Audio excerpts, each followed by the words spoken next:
Essa aqui nós temos com o nosso pastor da igreja.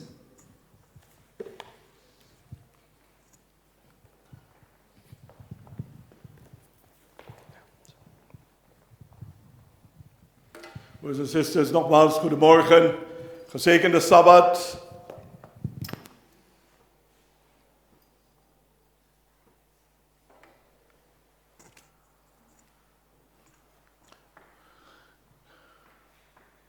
Kerk in evangelisatie.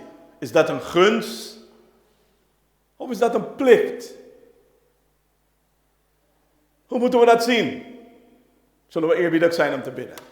Trouwe Vader in de hemel, wij vragen om leiding van de Heilige Geest. Wij gaan stilstaan bij dit onderwerp, kerk in evangelisatie.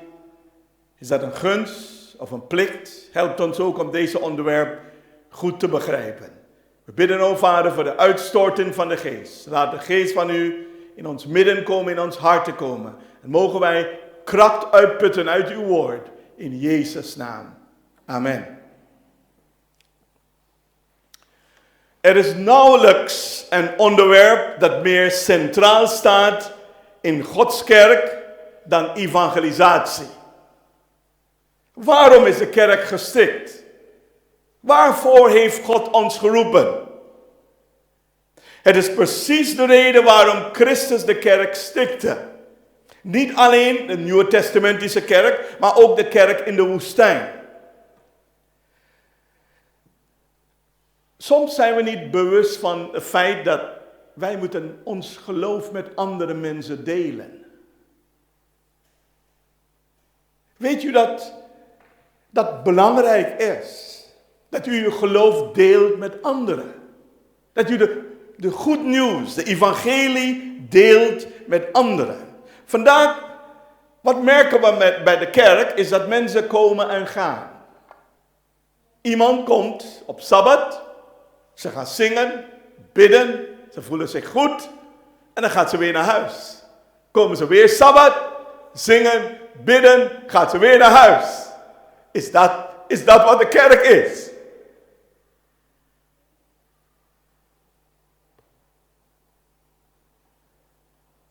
We hebben heel weinig doopdiensten. Weinig mensen komen tot het geloof. En dan in andere landen, in verschillende landen, hebben we ook, we noemen dat de zomerseizoen van evangelisatie.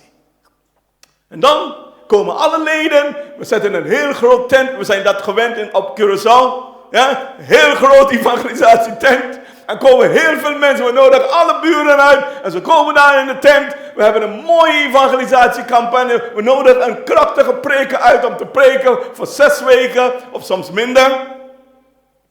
Einde van de campagne dopen wij veel mensen. En al die mensen komen binnen in de kerk, misschien een sabbat, 2 sabbatten. En dan wat? Zoeken ze voor een akte door ergens. En dan verdwijnen ze uit de kerk. Weer. En dan beginnen we weer met een evangelisatieactie. Maar na de evangelisatie, de zomerseizoen evangelisatieactie, is net zoals, ja, we doen dit jaarlijks. En dan na dat campagne, wat doen wij? Dan gaan we terugtrekken in een winterslaap. En dan komen we weer de zomer en hebben we weer een evangelisatiecampagne. Is evangelisatie, en dat is de vraag,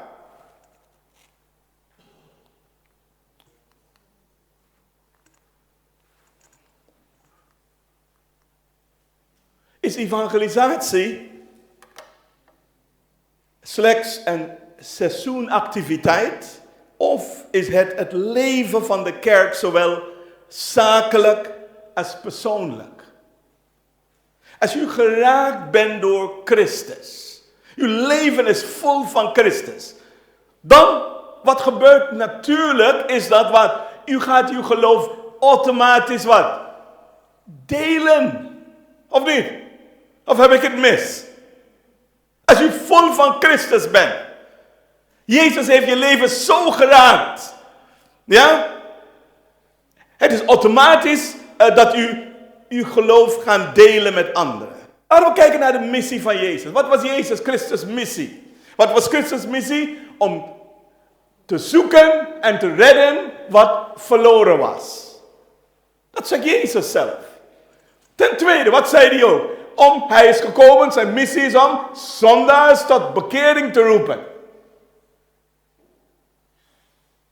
Hij zegt ook meer dingen. Hij zegt ook om de blijde tijden van het koninkrijk van God te predigen. Om het leven overvloediger te geven. Daarom is Jezus gekomen. Wat is zijn missie? Om te zoeken en te redden wat verloren was. Wat moet ons missie zijn?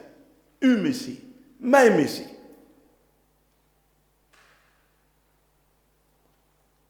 Wat moet het zijn? De volgende vraag is: hoe kan zijn dat kerk anders functioneren als de kerk zijn lichaam is, waarvan hij het hoofd is? Wordt het lichaam, elk levende lichaam, niet geleid door het hoofd? Dat zijn vragen. Als Jezus ons de hoofd van de kerk is, de leider van de kerk, moeten we anders gaan leven dan Jezus? Of moeten we op dezelfde manier gaan leven zoals Jezus geleefd heeft? Of had? Het doel van dit preek is om wat?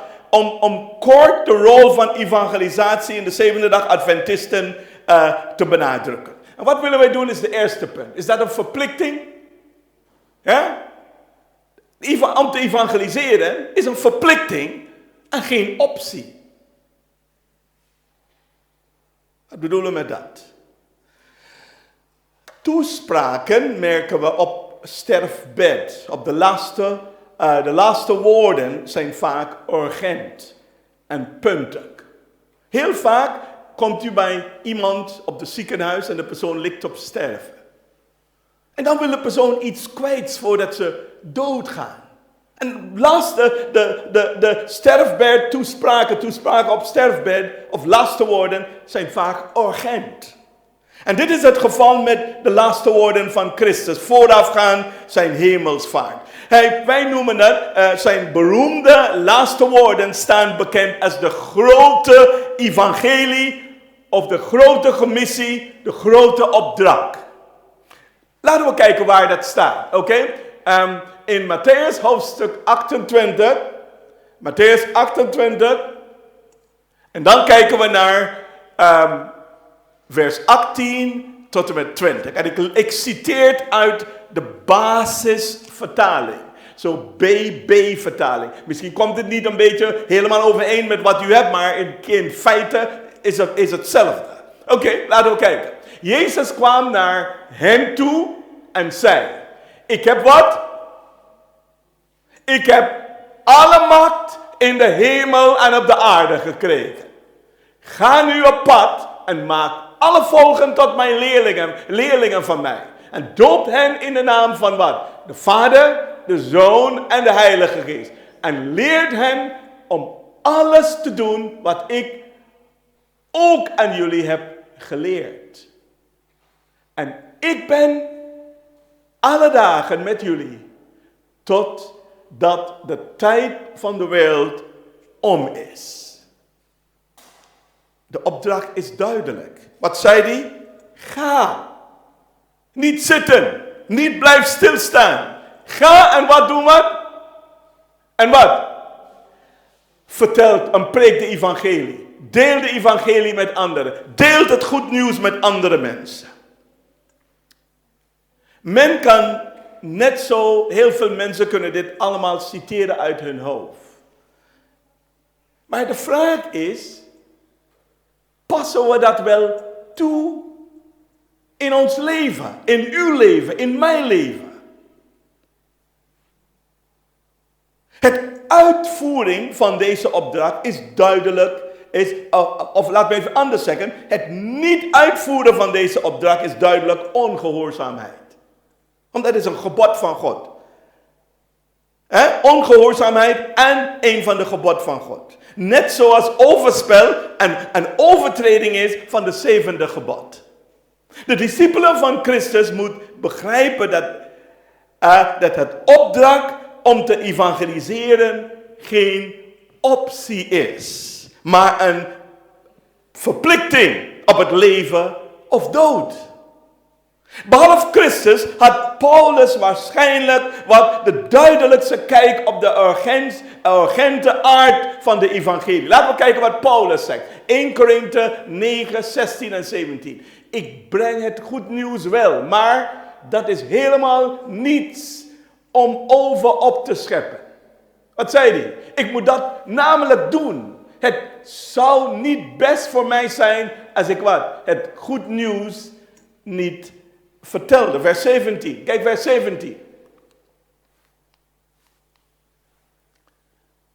Als ik het goed nieuws, of goede nieuws, zou brengen, omdat ik dat zelf zo graag wilde, had ik recht op een beloning. Maar God heeft het mij als taak gegeven. En ik moet het doen, ook als ik er geen zin in zou hebben. Of zin in zou hebben. Zo wat zegt Paulus? Ik moet de evangelie verkondigen. Ja? En hij zei dat ik moet het namelijk doen, zei hij. Het zou niet best voor mij zijn als ik de goede nieuws niet vertelde. Maar eerst, voordat wij de goede nieuws gaan delen, dat betekent dat het goede nieuws moet ook deel uitmaken van mijn leven. En de vraag is, ben ik tot bekering gekomen? Is mijn leven veranderd? Ik zou mij ellendig voelen, zegt Paulus in een andere vertaling. En in dit vers is er geen hint of tint van optie. Wat zegt Paulus? Ik moet het evangelie verkondigen. We hebben een verplichting en een verantwoordelijkheid, broeders en zusters. En dat is om ons geloof te delen. En dan zal u uzelf afvragen, ik kan niet preken. Nou, oké, fijn. U kunt uw mond open doen. U kunt ook anderen vertellen wat Jezus voor u betekent. U kunt uw persoonlijke getuigenis vertellen aan anderen. En soms, als we zitten in de trein of in de bus, we zitten naast iemand. Misschien hebt u een boek, misschien neemt u, zeg maar, €15 per maand. Zet u dat apart en dan koop u een aantal boeken. Zoals Schreden naar Christus. Of dat Papimento versie. Ik denk El Camino, El Cristo, zoiets. Oké, nou, dat versie kunnen we ook in de tas hebben. En als je mensen ontmoeten, kunnen we ook met hun ook delen. Weet u dat als u een boek geeft aan iemand, u weet niet wat gaat gebeuren. De persoon gaat naar huis met dat boek. En misschien op een moment dat de persoon niet lekker voelt, dan pakt zij of hij dat boek en begint te lezen. En door u, en misschien weet u het nooit, zal u nooit weten, door u komt dat persoon wat tot bekering.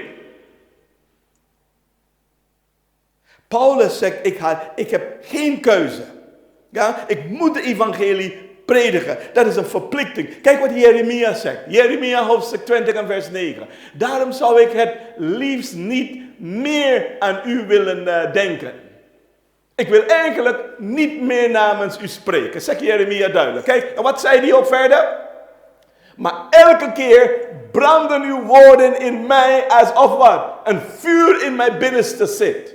Ik probeer mijn mond te houden, maar wat? Maar wat? Het lukt mij niet. U hebt iets in u, u hebt de Heere aanvaard. U hebt de Heere Jezus leren kennen. En iets brandde in u, wat? De goede nieuws. Het goede nieuws van het koninkrijk. Jeremia zegt, ik wil eigenlijk, met andere woorden, kijk wat zei hij? Ik wil eigenlijk niet meer namens u spreken. Maar uw woord is zo warm in mijn hart, dat ik kan niet, het lukt mij niet om stil te blijven. Met andere woorden, ik moet het doen. Ik moet de evangelie vertellen. Ik hou van de manier hoe Petrus en Johannes tegen de Joodse leider hebben gesproken. Kijk, laten we kijken. Handelingen 4, 19 en 20. Maar Petrus en Johannes antwoorden.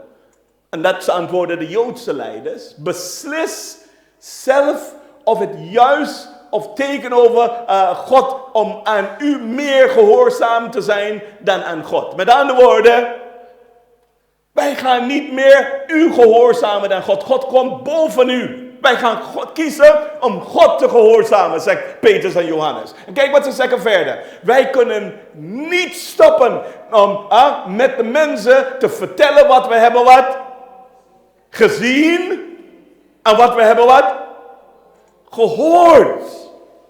Mooi is dat toch? We hebben dingen meegemaakt. Ik was zo jong, 18 jaar. Ben ik tot geloof gekomen. Maar daarvoor is het begonnen. 15 jaar, Bijbel lezen. En dan wat? Heb ik God leren kennen. En op mijn 18e jaar ben ik gedoopt. God is in mijn hart gekomen. Hij heeft mijn leven ondersteboven veranderd. Hij heeft mijn leven vernieuwd, veranderd. We hebben geen keuze, broeders en zusters. Dat delen van de evangelie is een verplichting. Het zal slecht aflopen met mij, degene die de plicht verwaarlozen. Wij moeten onze plicht niet verwaarlozen. We moeten ons mond open doen. En heel vaak, soms weten we niet wat we moeten zeggen tegen een andere. Soms loop je tegen iemand en je wil iets zeggen. Maar je zit mond vol tanden. En je weet niet hoe je moet beginnen met een gesprek. Maar weet je wat? Wat heb ik ontdekt? Als je je mond open doet, wat gaat God doen? God heeft ons beloofd. Wat zei hij? Hij stuurt de geest van God op u, over u. En wie gaat ons vertellen wat te zeggen? De geest van God. Soms, kijk, heel vaak lezen we heel veel dingen. Lees je heel veel dingen. Misschien lees je elke dag dingen. En dan weet je niet meer wat je hebt gelezen. Maar op dat moment, wanneer je dat wat nodig hebt. God brengt de woorden weer terug bij in uw hersen. En hij is net zoals je mond open doet, wat zegt God? Ik ga door je spreken. Nou, laten we kijken. Volgende. Verwaarlozing is moord. Wat bedoelen we met dat? Geen aandacht besteden aan. De evangelieopdracht in de steek laten. Zijn we schuldig als we dat doen? Laten we kijken. Tekst in de Bijbel. Ezekiel, hoofdstuk 33, 2 tot en met 8. Ik wil dat u dat zelf thuis, als u thuis bent, nog een keertje gaan lezen. Ezekiel 33, 2 tot en met 8. Niet slapen nu, hè? Je moet niet slapen nu. Dit moet even luisteren. Alsjeblieft, ja? Oké, nou, vers 2. Laten we kijken naar vers 2. Mensenzoon. Kijk wat God zegt. Dit is Gods woord, hè? Mensenzoon. Zeg tegen de mensen van je volk. Als er een oorlog dreigt, zetten de mensen een wachtpost neer. Wat is een wachtpost? Iemand die hoog op, misschien ergens hoog staan, en die kijken altijd uit. Als de vijanden komen, hij is een wachtpost en hij kijkt uit. Nou, je moet even wachten zetten. Iemand of meerdere mensen ook. Kan ook. Dan wat zegt de Bijbel verder? Vers 3. Als hij het leger van de vijand ziet komen, blaast hij op wat? De ramshoorn. Je weet, in de tijd van de Bijbel gebruiken ze een lange hoorn, zo blazen ze. Oeh! En ze hebben een bepaalde geluid wat ze blazen. En dan weten al de mensen daar dat de vijand zit te komen. Ja? Wat zegt God? Als hij de leger van de vijand ziet komen, blaast hij op de ramshoorn om de mensen wat te doen, wat? Waarschuwen. En dan gaan we verder, vers 4. Nou, kijk hier. Stel dat iemand het alarmsignaal wel hoort, maar zich er niets van aantrekt. Als hij dan door de vijand gedood wordt, zal dat zijn wat? Zijn eigen schuld zijn. U hoort de hoorn wordt geblazen. Ja? De ramshoorn. Hoort u dat luid? Want dat ding klinkt heel erg luid. En iedereen kan het horen. En u hoort dat. Je weet dat de vijand komen. En je doet niets. Je blijft staan. En je nonchalant. Je blijft gewoon daar staan. En je neemt je luistert niet naar de waarschuwingen. Wat gaat gebeuren? Als je gedood wordt door de vijand, dan is wat? Je eigen schuld. Nou, laten we gaan. Het wordt steeds duidelijker. Vers 5. Want Hij heeft het alarmsignaal wel gehoord, maar hij heeft zich er niets van aangetrokken. Het is zijn eigen schuld dat hij wordt wat? Gedood. Als hij wel naar de waarschuwing had geluisterd, zou hij wat? In leven gebleven zijn. En dit moet je wel toepassen, we gaan dat toepassen. Vers 6. Maar als de wachtpost, en kijk, nu komt het heel duidelijk. Als de wachtpost, met andere woorden, de wachters die daar boven staan en die moet kijken voor de vijanden. Als de wachtpost het leger van de vijand wel ziet komen, maar hij blaast niet op de ramshoorn. Dan worden de mensen niet gewaarschuwd. Als er daardoor mensen worden gedood, dan zijn er wel vanwege hun eigen slechtheid gedood, maar het is wat? De schuld van de wat? Van de wachtpost dat ze zijn gedood. En dat wachtpost is verantwoordelijk voor wat? Hun dood. U staat daar op de muur te kijken en u moet de mensen waarschuwen als de vijanden komen. En u gaat slapen. En de vijanden komen en die maken al die mensen dood. Wie is verantwoordelijk daarvoor? Nee, nou, als u een wachter bent of een security bent en u moet daar staan om te kijken, dan verwachten de mensen dat u uw werk zal doen. Als u moe bent, dan moet u ruilen. Iemand anders vragen om in uw plaats te werken. Omdat u bent niet in staat om de werk te doen. Zo, wat zegt de Bijbel? Als de wachtpost, met andere woorden, zijn werk niet doet, dan wat? De wachtpost zal verantwoordelijk zijn voor de dood van al het volk. Het wordt steeds duidelijker. Vers 7. Kijk wat de Bijbel zegt in vers 7.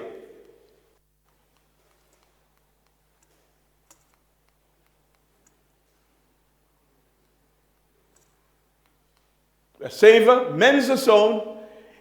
Kijk, het wordt duidelijk steeds.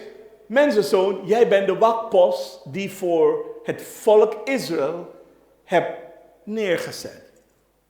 Mensenzoon. Met wat ik tegen jou zeg, moet jij de mensen waarschuwen. Vers 8.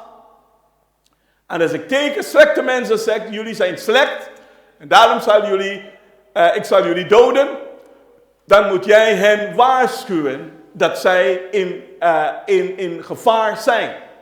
En als jij dat niet doet, zullen ze wel vanwege hun eigen slechtheid sterven.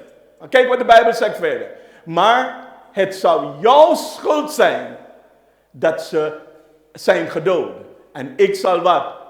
Ik zal daarvoor, Jij zal daarvoor verantwoordelijk zijn. Nou, we hebben een taak, broeders en zusters, om mensen te waarschuwen. Elke dag gaat de mensen dood. Weet je dat? In deze coronatijd, dit is de eerste keer zie ik dat zoveel mensen gaan dood. Zoveel. We hebben de panzergriep en we hebben ook andere ziekten gehad in het verleden. Ze hebben veel leven geëist. Maar de corona wat we hebben nu, en het neemt aan andere vormen. En de mensen gaan dagelijks, veel mensen gaan dood. Weet je we dat? Beseffen we dat wel? Elke dag gaan de mensen dood. En wat zegt de Heer? Ik heb jullie gezet als wachters daar, op de wachtpost. Jullie moeten mensen waarschuwen. Jullie moeten mensen vertellen wat zit aan te komen, de gevaar die zit aan te komen.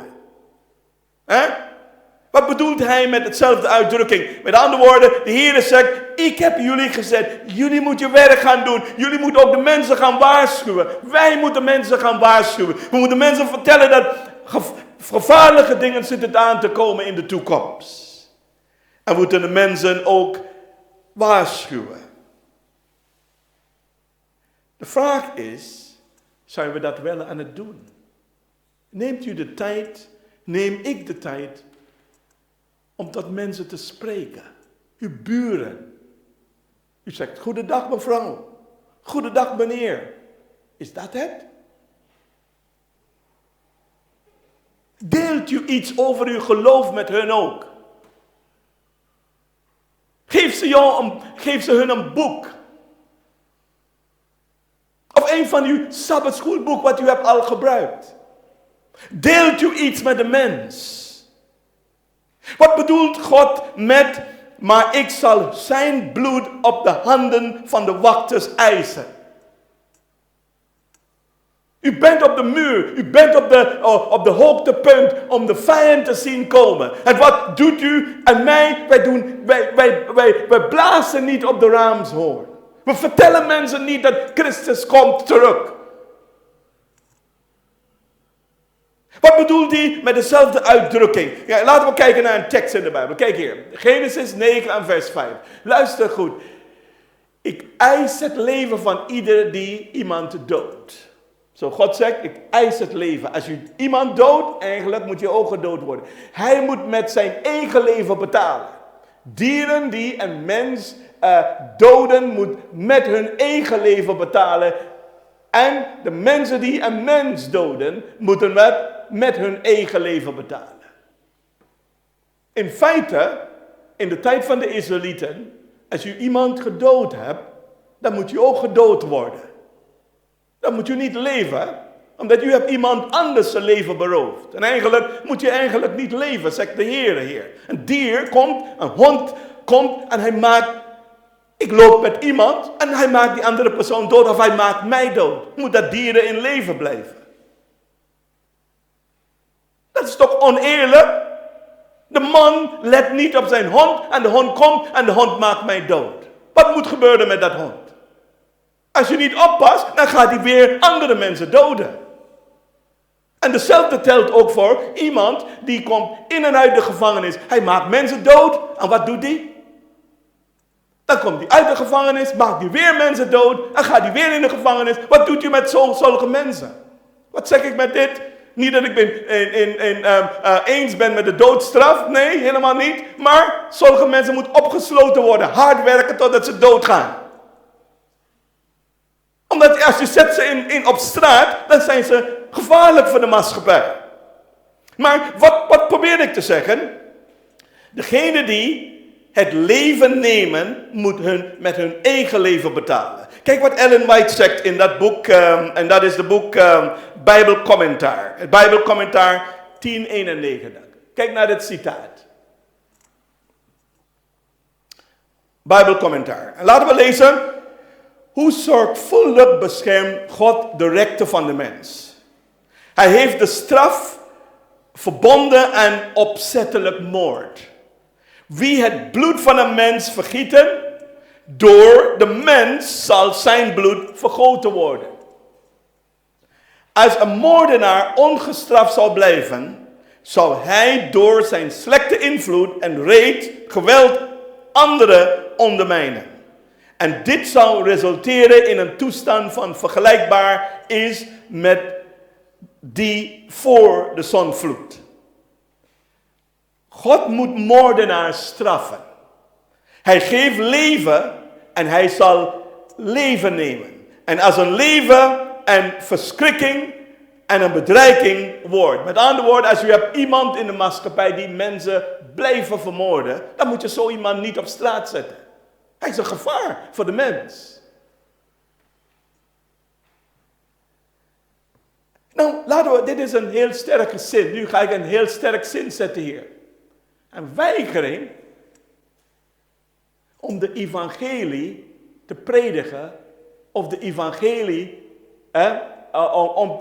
of te evangeliseren, is opzettelijk moord. Zijn jullie daarmee eens? U hebt een taak om mensen te waarschuwen, maar u blijft stil. En de mensen gaan dood. Terwijl God heeft ons gevraagd om mensen te waarschuwen. Met andere woorden, als wij niet berouw hebben of onze zonde belijden aan God, dan wat? Dan worden wij gestraft met de eeuwige dood, de tweede dood. Ja? Met andere woorden, wij doen helemaal niks om de evangelie te verspreiden aan anderen. oorsprong van deze verplichting. Laten we kijken naar de oorsprong. Henoch, als we kijken naar dit, Henoch had de opdracht om de evangelie te prediken. Henoch in de Bijbel. En hij is opgenomen in de hemel, maar hij had de taak om de evangelie te prediken. Ten tweede, we hebben ook bijvoorbeeld, hebben we hier Noach. Wordt genoemd een prediker van gerechtigheid. Zo Noach preekt dat ook de evangelie. Abraham zou een zegen zijn en deze zegen was het evangelie. Dat hij God aan hem predikte. Ja? Zo Abraham was ook iemand die deelt ook de evangelie. De opdracht is duidelijk. Ga op pad. Niet stilzitten. Ga dagelijks. Vertel het aan anderen. Kijk, heel vaak zijn we ook bang voor de reacties van de mens. We vinden het niet goed als je bezig bent om iemand iets te vertellen en ze vertonen geen interesse. Maar weet je wat? U en ik, we moeten wel de evangelie met hun delen. Ze moeten een keuze hebben. En als ze niks horen, wie is verantwoordelijk daarvoor dan? God heeft zijn kerk geroepen om anderen te vertellen over hem, zichzelf. Over de goed nieuws te delen met anderen. Zo, als u kijkt hier, Jezus zegt, ga nu op pad en maak alle volken tot mijn leerlingen. Met andere woorden, ga vertellen over wat God voor u hebt gedaan in uw leven gedaan. Ja? En dan zegt de Heer in vers 20, ik ben met jullie, ik ben alle dagen met jullie. Tot aan de tijd van de wereld om is. Ik ga met jullie mee. Je hoeft niet alleen te gaan. Als je op pad gaat om de evangelie te delen, ik ga met u mee. Kijk, Jezus heeft de discipelen heel duidelijk verteld om de evangelie te delen. Laten we kijken naar Matthäus hoofdstuk. We hebben het al gezien. Maar Marcus, hij heeft 4 Marcus 16, 15 en 16. En Jezus zei tegen hen. Ga nu de hele wereld in en wat? Vertelt het goede nieuws. En wat? Aan wie? Iedereen moet het goed nieuws horen. Wie het nieuws gelooft en zich laten dopen zal worden wat? Gered. Maar wie wat? Niet gelooft zal worden veroordeeld. Kijk de volgende vers. Vers 16 is daar ook. Oké, duidelijk, Jezus heeft duidelijk iets gezegd. In Lucas heeft ons ook verteld over iets anders ook nu. Er staat ook dat namens hem en alle volken verteld moesten worden dat ze moesten gaan leven zoals God het wil. En dat de mensen vergeving kunnen krijgen voor hun ongehoorzaamheid aan God. Jullie moeten beginnen in waar? In Jeruzalem. Uit andere woorden, God heeft ons een opdracht gegeven. En dat opdracht is om de evangelie te verkondigen. Handelingen 1 en vers 8. Maar jullie zullen wat? De Heilige Geest krijgen. En hij zal jullie wat kracht geven. Dan zullen jullie aan de mensen gaan vertellen wat jullie aan mij hebben gezien en gehoord. Eerst waar moeten ze predigen? In Jeruzalem. Waar beginnen we altijd te predigen? Waar we zijn. En daar beginnen we in onze eigen huis.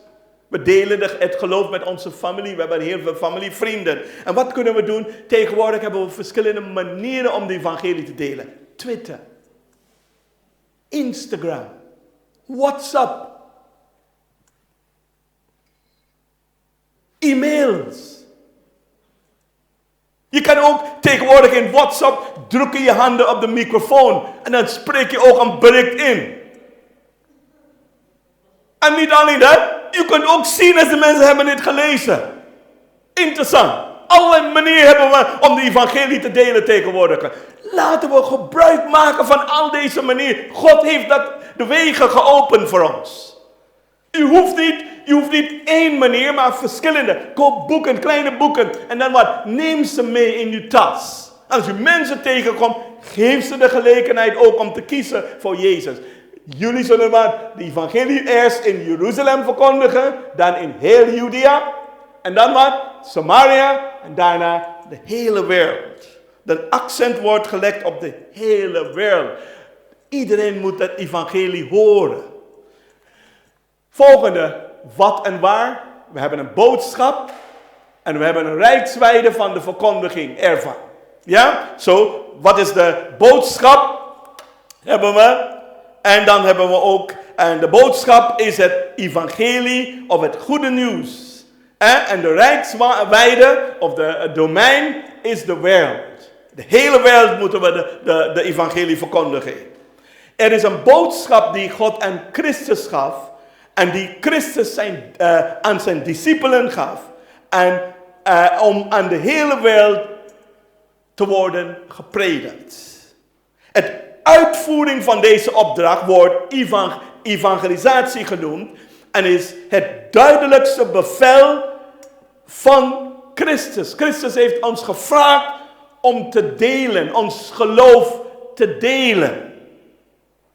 Het moet voor zijn terugkeer worden gedaan. Ik heb de tekst niet op de scherm, maar ik wil dat citeren. Matthäus hoofdstuk 24 en vers 14.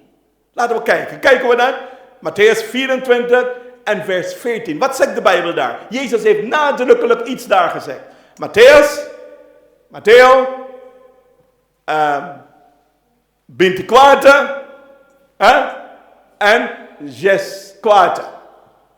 Oké. Ja? Matthäus 24 vers 14. Laten we kijken. Wat wordt gezegd daar? En deze evangelie zullen wat? Gepredikt worden voor de getuigenissen aan alle mensen. En dan wat? En dan gaat de einde komen, toch? Zo, de evangelie moet wat? Gepredikt worden aan wat? Aan de hele wereld. Waarom is Jezus nog niet teruggekomen? Omdat de taak is nog niet uitgevoerd. Mensen moeten dat evangelie horen. Mensen moeten de kans krijgen om te kiezen voor God of niet. Zijn wederkomst hangt inderdaad af van de voltooiing of de uitvoering van ons taak, van dit werk. Dit evangelie moet verkondigd worden aan alle mensen. Christus zelf gehoorzaamde deze goddelijke opdracht toen hij het evangelie predikte. En hij heeft de discipelen ook gestuurd om de evangelie te delen met anderen. Ja, waarom? En dan stel ik een vraag nu, dan gaan we naar de volgende vraag. Waarom is de verkondiging van het evangelie zo'n zware verplichting? Waarom? Waarom is dat zo'n zware verplichting? Volgende vraag. Waarom moet de evangelie aan de hele wereld worden gepredikt? Iedereen moet het horen. Ze moeten kans krijgen om te kiezen voor God of niet te kiezen voor God. Volgende vraag. Waarom is verwaarlozing van het evangelie een criminele daad? U en ik, we hebben de kans om mensen te helpen, om mensen te waarschuwen. En we doen het niet.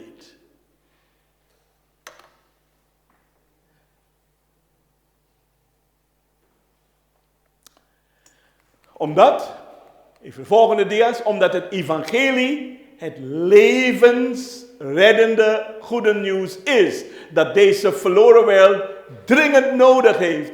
En altijd nodig heeft gehad sinds Adam zondigde.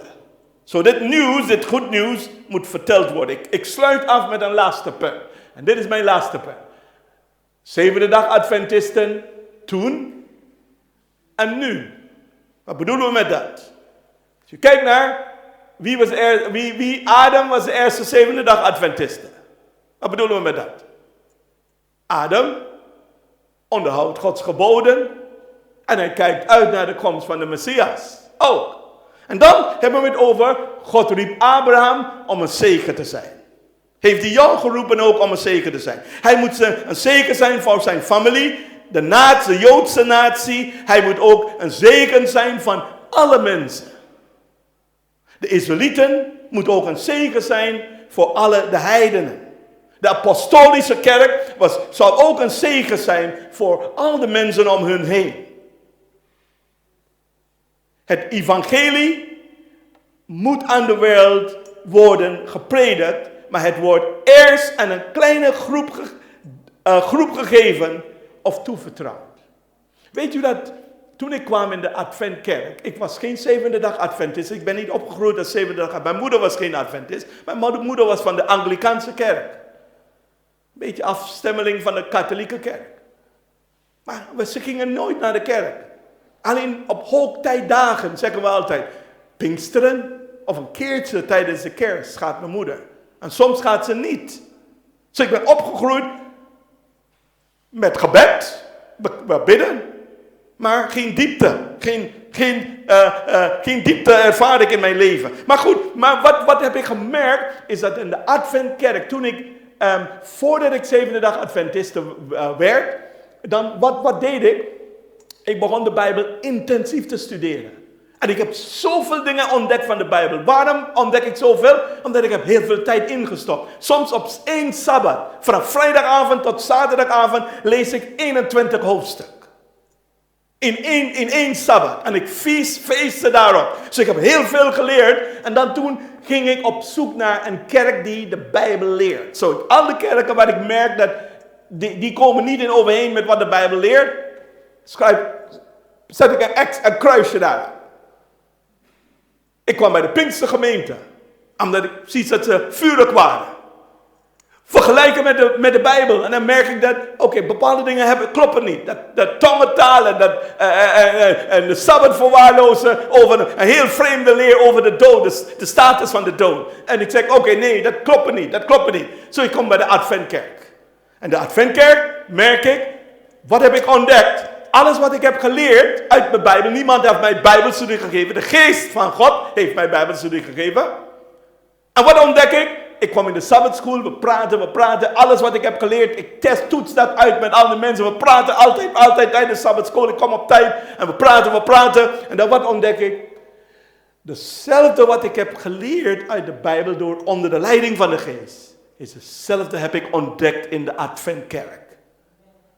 En toen ik dat ontdekte, liep ik naar de ouderling en ik heb hem gevraagd, ik zeg, ik wil gedoopt worden. En zo ben ik Adventist geworden. En daarna begon ik met mijn moeder. Moeder was de eerste persoon, een vrouw die heel dik bij mij was.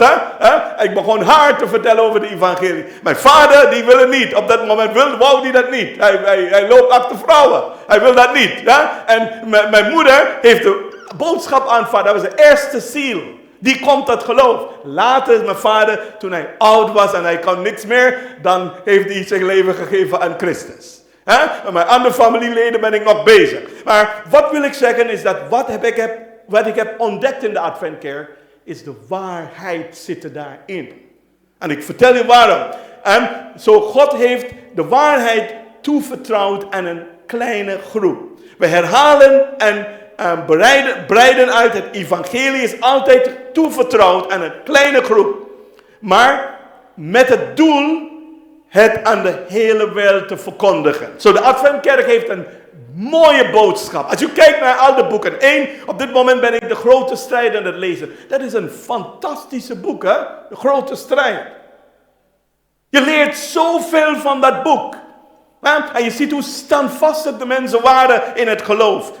Als de hele wereld het had, de evangelie had, zou het niet nodig zijn om het aan de wereld te verkondigen. Maar het feit dat de hele wereld het evangelie nodig heeft, dat gepredikt wordt, bewijst dat de hele wereld het evangelie niet heeft. Een kleine groep heeft vandaag de hele wereld nodig. Met andere woorden, een kleine groep heeft vandaag wat de hele wereld nodig heeft. Het levende, reddende evangelie. En God heeft dat boodschap gegeven aan zijn volk. Kijk wat Jezus zegt. Jullie zijn wat? De zout van de wereld. Volgende. Jullie zijn wat? De licht van de wereld. Allemaal zout, licht van de wereld.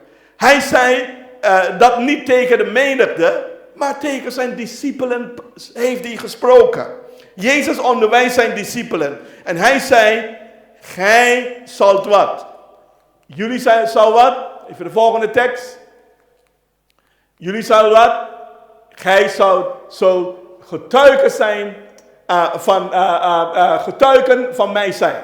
Ja? Zo de discipelen moesten ook uitstappen. Ze moesten ook de evangelie delen met anderen. En God verwacht dat ook van ons. Als ze getuigen van Christus zouden zijn, moeten zij de getuigen van iemand anders zijn geweest. En dat iemand, ze moet ook de boodschap brengen, de discipelen, aan de wereld. Noach werd geroepen om de wereld, tot de wereld te predigen. De wereld had nodig wat Noach had.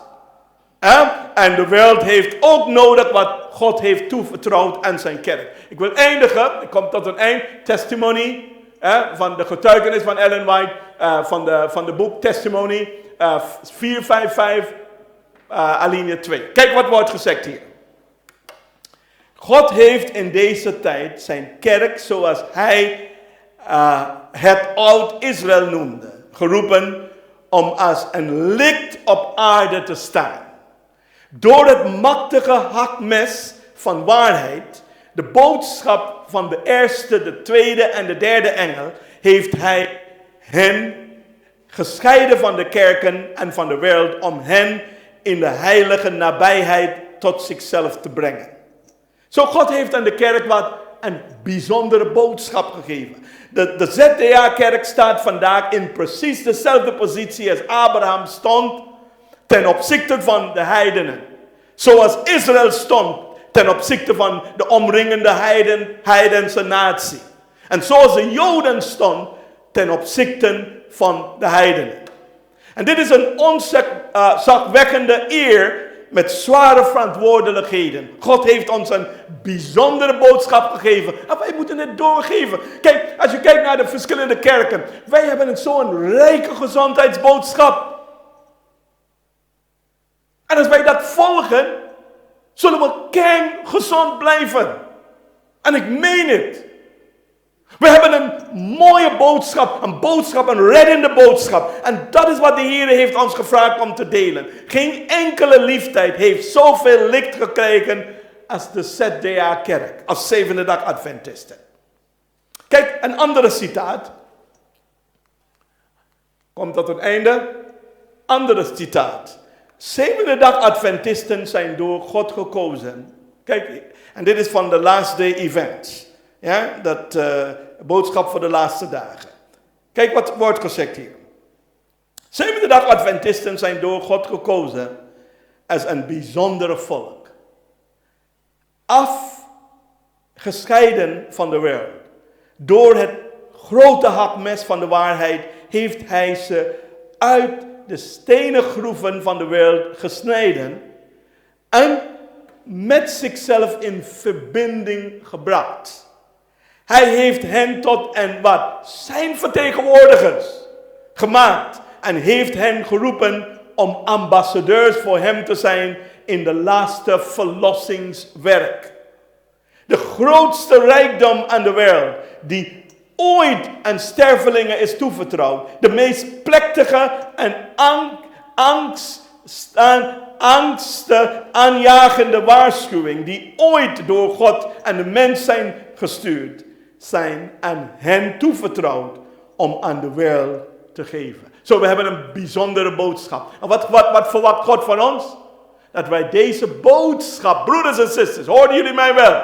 Deze boodschap, dat wij dit door zullen geven aan mensen om ons heen. Ja, met andere woorden, we hebben een verantwoordelijkheid. Dus we komen tot een slot, Lucas 12 vers 48. Naar iemand die niet wist wat de wil van zijn Heer was en de verkeerde dingen heeft gedaan, zal een lichte straf krijgen. Als aan iemand veel is gegeven, zal er veel van hem worden gevraagd. En als aan iemand veel is toevertrouwd, zal er veel aan hem worden wat? Geëist. God heeft veel dingen aan ons gegeven. Hij heeft veel dingen aan ons toevertrouwd. En wat hebben we? We hebben het voorrecht en we hebben een verantwoordelijkheid om het evangelie te delen met anderen. De eeuwige evangelie, de gerechtigheid door het geloof, boodschap van de derde engel. Dat zijn de boodschap die we moeten doorgeven aan anderen. Geloof door Jezus Christus. Niemand anders kan de werk doen, omdat niemand anders is geroepen om anderen toe te rusten. Christus kwam naar deze wereld. Laten we even eerlijk zijn. Toen Jezus kwam naar deze aarde. Veel mensen wisten niet dat de Messias zou komen. Ze wisten het niet. Omdat waarom? De Joden hebben het boodschap niet gepredikt. Degenen die gekozen waren om de wereld te bereiden op deze gebeurtenis, op de komst van Jezus. Ze hadden hun plicht verwaarloosd. Ze hadden de boodschap niet uitgedragen. Ze hadden de boodschap niet gepredikt. Net zoals de Joden van weleer zijn zevende dag Adventisten gekozen om de wereld te voorbereiden voor de komst van de Heere Jezus Christus. Ze moeten het doen. Niets anders. Want God heeft nooit twee uitverkorenen gehad. Altijd één. De eeuwige gevolgen. Velen zijn tevreden om de evangelie aan anderen over te laten. Maar de evangelie moet niet aan anderen overgelaten worden. God wil u gebruiken. Hij wil mij gebruiken. Hij wil ons gebruiken om anderen te vertellen over de goed nieuws. In deze boek, Last Day Event, er zal niemand in de hemel worden gered met een wat? Kroon zonder sterren. En als je binnenkomt, zal er een ziel zijn in de rechtsbanken van glorie, die daar een ingang heeft gevonden door jouw wat? Jouw bemiddeling. Zo als jij geeft de boodschap door, dan wat? Andere mensen hebben de gelegenheid om gered te worden. De vraag is, zijn we bereid? Zijn we bereid om de evangelie te delen? Ik sla een paar dingen over. De kerk heeft een bijzondere boodschap om te delen met anderen. En dat betekent dat, als wij dat niet doen, dat boodschap niet doorgeven, gaan mensen om ons heen dood. Iedere dag dood. En ze krijgen de kans niet om dat evangelie te horen. En daarom, de Heer vraagt ons om ons taak op te nemen. Anders wat? Is een criminele gedrag als wij, de kerk, ik lees dit voor de kerk, om deze kosmische gebeurtenis uit te stellen door ontwetenheid of verwaarlozing van de evangelie, is een slechte dienst aan de hemel en op de aarde. God kijkt naar ons. Hij wil u gebruiken. Hij wil u gebruiken om de evangelie door te geven. En hoe kunnen we dat doen? Het verwijst naar wat? Verkondiging van de evangelie, 1 op 1 in bijbelstudie. Wij kunnen de gezondheidslezingen doen, tentbijeenkomsten, radio, tv, internet. Wij kunnen heel veel dingen doen. Online bijbelstudie, vriendelijk zijn tegenover mensen, bezoek brengen aan de verpleeghuizen, food basket kunnen we uitdelen. Dat doen wij ook bij Refugio ook. Delen we eten uitdelen, ziekenhuisbezoek. Kunnen we allerlei dingen gaan doen. Mensen in de tram, mensen op straat. En wat willen wij doen ook? Wij willen ook rekenen via de zendings weer om op straat te gaan. 1 keer in de maand, 2 keer in de maand, 3 keer in de maand. Even daaruit vergunning te vragen aan de overheid en boeken te gaan uitdelen. We gaan dat even rekenen. We gaan dat even rekenen zodat wij ook uit kunnen gaan om mensen te ontmoeten. En dan krijgt u ook boeken ook om mee te nemen naar uw huis. Om ook met anderen te delen. Mijn laatste, en ik heb dat niet daarop. Maar ik wil dat ook tegen u zeggen.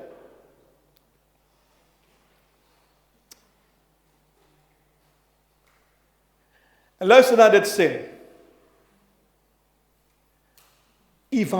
Evangelisatie, om te sluiten, behoort zonder twijfel een centrale plaats in te nemen in de christelijke kerk. We zijn gemaakt, horen jullie mij wel? We zijn gemaakt om de zendingsopdracht uit te voeren. Ik geloof dat God ons in een eerste plaats op deze planeet heeft achtergelaten om het evangelie te brengen. Hij heeft ons geroepen om de evangelie te brengen. En dan eindig ik met de laatste zin. Alleen hier en nu hebben we de kans om verloren mensen voor Christus te winnen. Alleen nu.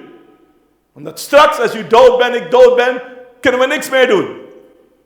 En als de mensen de kans niet krijgen, gaat ze allemaal dood zonder het woord. Alleen hier en nu hebben we de kans om verloren mensen voor Christus te winnen. Vandaag wil ik de Heer vragen om mij te helpen. Om mijn mond open te doen. Om boeken uit te delen. WhatsApp te sturen naar mensen. Twitter te sturen. Instagram. E-mails. Alle vormen boeken uit te delen. En allerlei dingen te doen, zodat ik de evangelie kan verkondigen. Wilt u de Heer ook zeggen dat ik ben bereid ook om dat ook te doen? Bent u bereid om dat te doen? Ik wil u vragen om op te staan. U zegt, Heer, ik geef mijzelf volledig over aan u. Dat wil ik ook tegen de Heer zeggen. Geef mijzelf volledig over aan u. En wil ik ook helpen, o Vader, in de verkondiging van de evangelie. Help mij ook elke dag om trouw aan u te zijn. Help mij om mijn leven aan u te wijden. Help mij, o Vader, om anderen te vertellen over dat goed nieuws. Zullen we eerbiedig zijn om te bidden. Vader in de hemel, dank u wel, Vader, voor deze gelegenheid die ons samenbrengt. Wij zijn zo dankbaar dat wij ook vandaag kunnen opstaan. En waarom staan we op? Omdat wij willen ook aangeven dat wij bereid zijn, o Vader, om ons handen in uw handen te plaatsen. En wij willen ook gebruikt worden als instrumenten. Instrumenten in uw wijngaard. Wij willen ook gebruikt worden, o Vader. Gebruik ons handen, ons voeten, ons monden, o Vader. Gebruik ons, o Vader, om de evangelie te delen met anderen. Help ons, o Vader, om iedere dag dat persoonlijke relatie met u aan te gaan. Om dat persoonlijke, o Vader, met u oprecht met ons door ons levenspad te wandelen. Help ons, o Vader, om een persoonlijke relatie met u te hebben. Zodat vanuit dat persoonlijke relatie, dat wij de geloof ook met anderen ook kan delen. Vader, we zijn bereid. We zijn bereid om de mensen om ons heen te waarschuwen. En daarom vragen we u, o Vader, om uw handen op ons allemaal één voor één op te leggen. En ook te zegenen. Dat u ons zal equippen voor de taak waarvoor u ons geroepen heeft. Wij willen ook gebruikt worden, Vader. Wij willen ook de mensen hier in Moerwijk ook bereiken. Wij willen de mensen om ons heen bereiken. De mensen ook vertellen wat u voor ons betekent. Help ons zo, Vader, om de evangelieboodschap door te geven aan anderen. We bidden, o Vader, op dit moment voor de uitstorting van de geest. Mag de geest van u overvloedig over ons komen. Mag die ons vernieuwen, mag die ons veranderen. Zodat wij ook dagelijks kunnen groeien in de hoogte en de diepte van uw liefde. In Jezus Christus' naam. Amen. Blijf staan, we gaan zingen, het slotlied.